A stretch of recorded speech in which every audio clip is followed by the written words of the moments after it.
नमस्कार छात्रों, आपका पुनः स्वागत है हमारे इस YouTube चैनल में। तो छात्रों, इसके पिछले वीडियो में हमने भारत एवं समकालीन विश्व का अध्याय एक फ्रांसीसी क्रांति के अतुल्य लघुत्तरीय प्रश्नों को अच्छे से समझ लिया था, अच्छे से पढ़ लिया था। आज के इस वीडियो में दोस्तों हम लघुत्तरीय प्रश्नों को हम अच्छे से समझेंगे और अच्छे से याद कर लेंगे। तो देखिए दोस्तों, प्रश्न एक क्या है, जीविका संकट। जीविका जो होती है ना, आम मतलब कि आपको जो मतलब कि वेतन मिलता है, जो जीविका होती है, जीविका का आधार क्या होता है दोस्तों, वेतन होता है, पैसा होता है। जीविका संकट, तो जीविका में संकट आया। प्राचीन राजतंत्र के दौरान फ्रांस में काफ़ी आम थे। स्पष्ट कीजिए, है ना। जो प्राचीन राजतंत्र था, मतलब कि जो बहुत पुराने समय का जो राजतंत्र था, उसके दौरान जो जीविका संकट, मतलब कि जीविका में जो संकट आ गया, वह काफ़ी आम होते थे। हमें इसे स्पष्ट करना है। तो दोस्तों, इसका उत्तर लिखेंगे, फ्रांस की आबादी सन 1715 में 2.3 करोड़ थी, जो सन 1789 में बढ़कर 2.8 करोड़ हो गई, है ना। जो फ्रांस की आबादी है ना, वे 1715 से में बढ़कर 1789 में कितनी हो गई, 2.8 करोड़ हो गई, मतलब कि आबादी में वृद्धि हो गई। परिणाम स्वरूप अनाज उत्पादन की तुलना में उसकी मांग काफ़ी तेजी से बढ़ी, है ना। देखिए, जब जनसंख्या में वृद्धि हुई तो जो हमारे जो आर्थिक स्तर होते हैं उनमें भी मतलब कि जो मांग होती है वे बढ़ती जाती है ना। जो कि मतलब कि जो संसाधन होते हैं उनकी खपत भी तेजी से होती जाती है। तो यही हो रहा दोस्तों कि मतलब कि अधिकांश लोगों के मुख्य खाद्य पाव रोटी की कीमत में तेजी से वृद्धि हुई, है ना। जो खाद्य पदार्थ थे, जनसंख्या वृद्धि होने के कारण उनमें भी दोस्तों उनकी जो कीमत थी, ठीक है, माल कम है, ठीक है, माल कम है तो कीमत में वृद्धि होगी, और यदि माल ज़्यादा है, मांग कम है, तो कीमत में घटाव होता है ना। अर्थशास्त्र का ये एक विषय है। जब यहाँ पर जनसंख्या ज़्यादा है तो जनसंख्या ज़्यादा होने की वजह से मांग ज़्यादा हुई, मांग ज़्यादा होने की वजह से जो कीमत है, ठीक है, जो कीमत है वह उसमें वृद्धि हो गई। अधिकतर कामगार कारखानों में मजदूरी करते थे और उनकी मजदूरी मालिक तय करते थे, लेकिन मजदूरी महंगाई की दर से नहीं बढ़ रही थी, है ना। मतलब कि जो मजदूर होते थे वे मालिक के पास काम करते थे, लेकिन उस समय में क्या, महंगाई की दर में बहुत वृद्धि हो रही थी, लेकिन महंगाई की दर में वृद्धि हो रही थी लेकिन उनकी मजदूरी की दर में वृद्धि नहीं हो रही थी, है ना। ज़्यादातर क्या होता है दोस्तों, जब हमारी मतलब कि जो वेतन होता है वे बढ़ जाता है तो जो महंगाई होती है वे भी बढ़ जाती है। लेकिन यहाँ पर दोस्तों महंगाई की दर में तो वृद्धि हो रही थी, लेकिन जो वेतन है उसकी दर में वृद्धि नहीं हो रही थी, है ना दोस्तों। स्थितियां तब और बदतर हो जाती जब सूखे या ओले के प्रकोप से पैदावार गिर जाती। इससे रोजी रोजी का संकट पैदा हो जाता था, है ना। देखिए, पहले से तो उनके पास मतलब कि आय बहुत कम आती थी। आय बहुत कम आने की वजह से दोस्तों उनका जीवन यापन चल नहीं पाता था। लेकिन दोस्तों ऊपर से दोस्तों पहले से एक संकट था, लेकिन ऊपर से दोस्तों जैसे कि किसी दिन सूखा आ गया, किसी साल सूखा आ गया, किसी साल आसमान से ओले गिर गए तो उनकी फसल तबाह हो जाती थी। इस प्रकार से दोस्तों उनका जो खाद्य है वह सब नष्ट हो जाता था। तो दोस्तों इस कारण दोस्तों उन्हें और अलग से पैदावार मतलब कि और नुकसान झेलना पड़ता था। इससे उन्हें रोजी रोजी का संकट पैदा हो जाता था।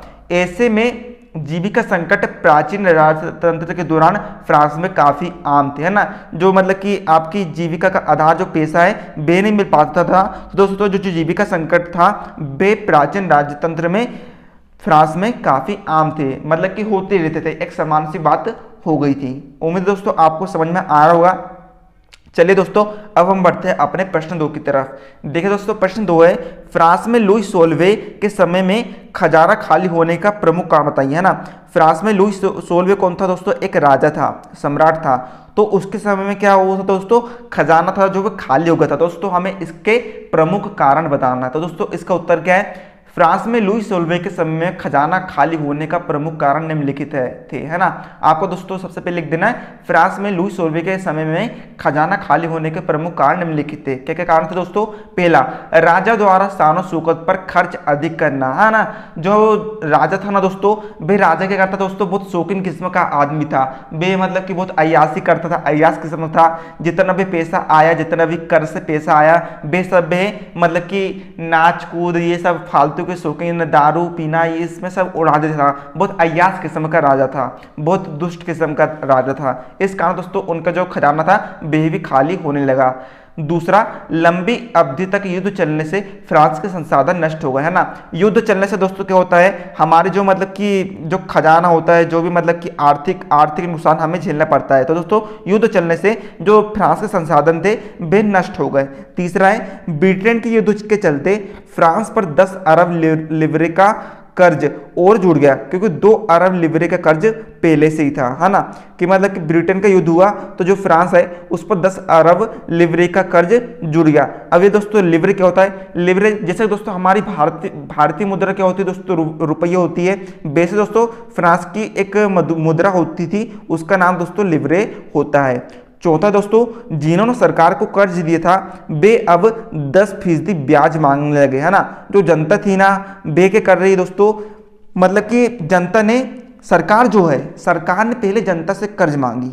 तो दोस्तों जनता जो है, जनता ने सरकार को कर्ज दिया, और कर्ज किस प्रकार से दिया, मतलब कि 10% हमें ब्याज चाहिए। तो दोस्तों जो जनता है अब वे 10% ब्याज मांगने लगी। पांचवा कारण है दोस्तों, ब्रिटेन से 13 अमेरिकी उपनिवेश स्वतंत्र कराने में सहायता दी। तो दोस्तों ये प्रमुख कारण है दोस्तों, ये है लुई 16वें के समय में खजाना खाली होने के प्रमुख कारण है। उम्मीद है दोस्तों आपको समझ में आ रहा होगा। चलिए दोस्तों अब हम बढ़ते हैं अपने प्रश्न 3 की तरफ। प्रश्न 3 क्या है दोस्तों, जैकोबिन्स कौन थे। ठीक है, आपको बताना दोस्तों कि जैकोबिन्स कौन है, इन्होंने देश में किस प्रकार का आतंक फैलाया, है ना। तो दोस्तों इसका उत्तर है, फ्रांस की विधानसभा में जैकोबिन्स तथा जेरोनिस्ट नामक 2 प्रमुख राजनीतिक दल थे, है ना।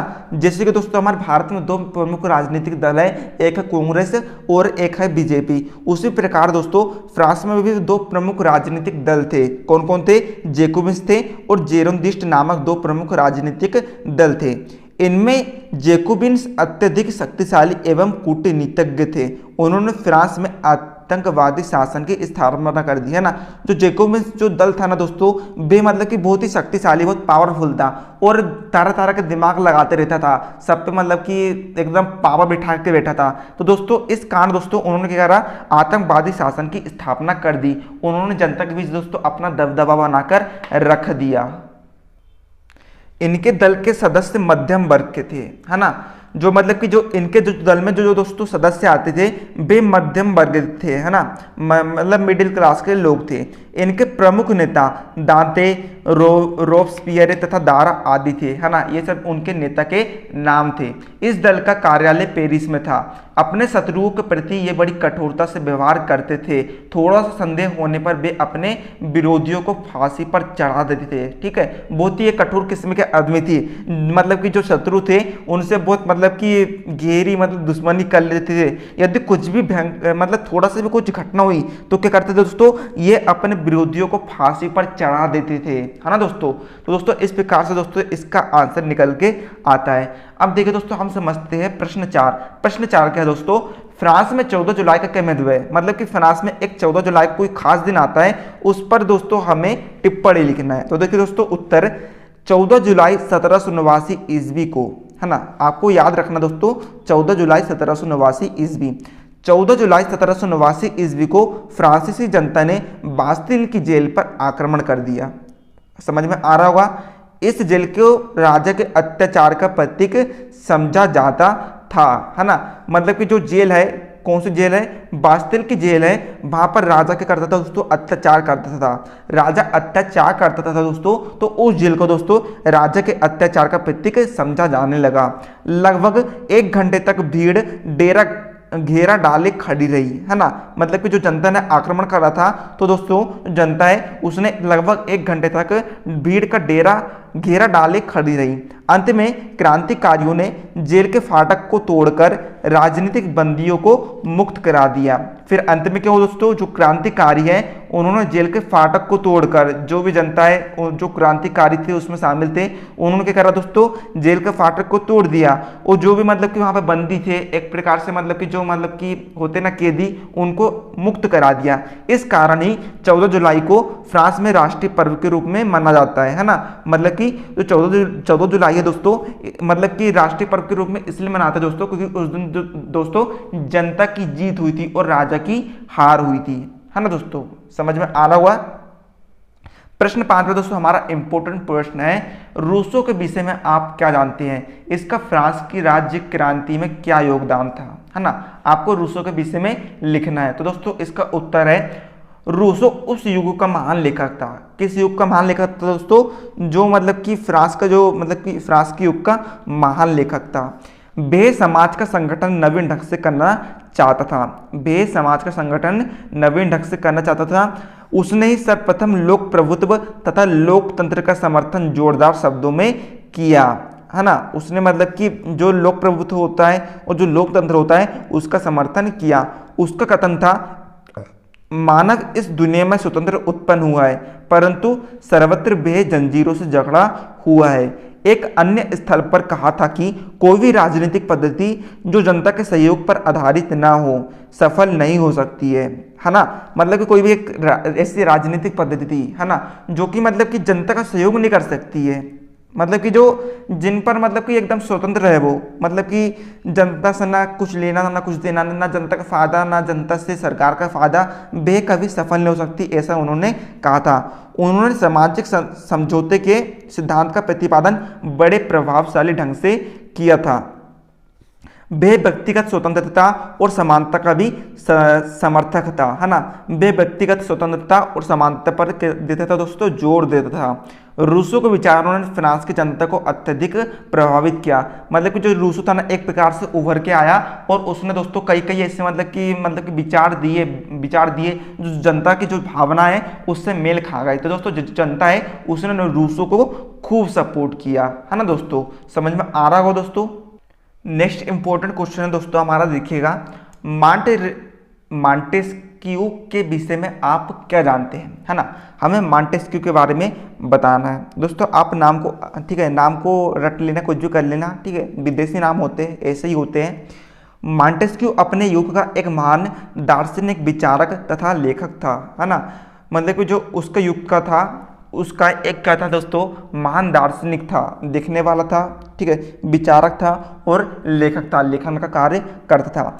उसका जन्म 1689 ईस्वी में फ्रांस के एक उच्च परिवार में हुआ था, है ना। उसका जन्म जो है 1689 ईस्वी में एक मतलब कि उच्च वर्ग के परिवार में, जो बहुत अमीर था, वहाँ पर हुआ था। उसने राज्य के अधिकारों के देवी सिद्धांत की कटी आलोचना की तथा इस बात पर जोर दिया कि एक आदर्श राज्य में शासन की तीनों शक्तियां या अंगों को एक दूसरे से अलग होना चाहिए, है ना दोस्तों।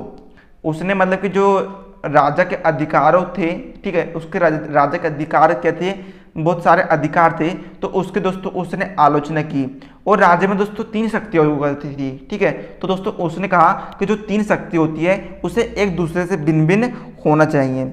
मॉन्टेस्क्यू ने the spirit of the laws नामक रचना में सरकार के अंदर विधायिका, कार्यपालिका और न्यायपालिका के बीच सत्ता विभाजन की बात कही। अर्थात दोस्तों मतलब कि सरकार के अंदर क्या क्या आती है दोस्तों, विधायिका आती थी, कार्यपालिका आती थी और न्यायपालिका आती थी।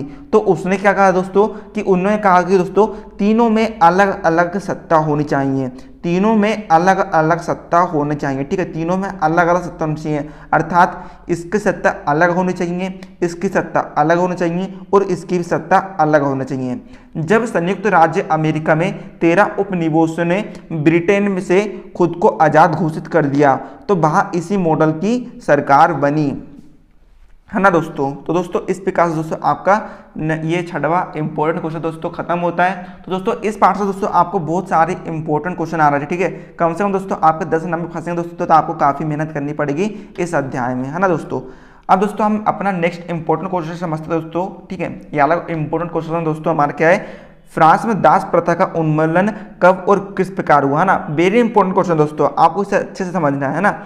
कई बार आया है, फ्रांस में दास प्रथा का उन्मूलन कब, उन्मूलन यानी दोस्तों मतलब कि शुरू भी कह सकते हैं हम, है ना, उत्थान भी कह सकते हैं। उन्मूलन कब और किस प्रकार हुआ।